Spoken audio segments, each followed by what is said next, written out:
इज्जत बचाने के लिए अमेरिका पर हमला या फिर अपने देश के लोगों की बलि चढ़ा सकते हैं? क्या अमेरिका में एक 9/11 जैसा हमला हो सकता है जिसके स्क्रिप्ट ईरान में नहीं बल्कि खुद वॉशिंगटन के बंद कमरों में लिखी?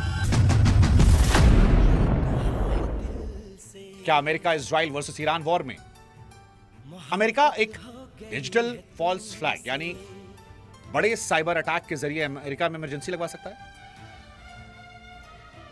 अब पहली नजर में आपके मन में सवाल आएगा, क्यों अमेरिका ऐसा क्यों करेगा? क्योंकि ये बातें सुनने में किसी हॉलीवुड की फिल्म जैसी लगती है। लेकिन पिछले 48 घंटों में जो कुछ अमेरिका में हुआ, चाहे वो ट्रंप के खास अफसरों के इस्तीफे की बात हो या फिर ईरान के स्लीपर सेल्स का वो डर, ये इस युद्ध को ऐसे मोड़ पर ला रहा है जहां हकीकत और शक के बीच की लकीर मिट रही है।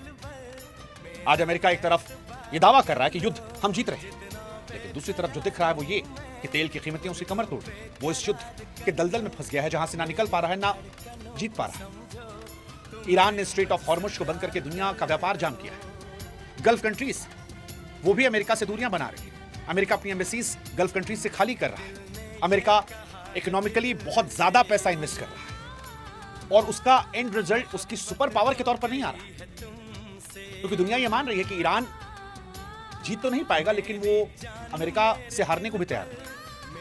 और युद्ध लंबा अमेरिका को नुकसान कर रहा है क्योंकि रूस से सैंक्शन हटाने पड़ रहे हैं, उसे यूक्रेन से नजरें फेरनी पड़ रही है, दुनिया से कहना पड़ रहा है रूस से तेल खरीद। ऐसे में सवाल यह है कि क्या इस युद्ध को एक निर्णायक मोड़ पर ले जाने के लिए अमेरिका खुद पर हमला करवा सकता है? इतिहास गवाह है कि वियतनाम से लेकर इराक तक अमेरिका ने हमेशा झूठी जानकारी के दम पर युद्ध शुरू किया। और अब जब नेशनल काउंटर टेररिज्म सेंटर के चीफ जो केंट का इस्तीफा आया तो दुनिया ने देखा कि व्हाइट हाउस के अंदर भी बगावत शुरू हुई।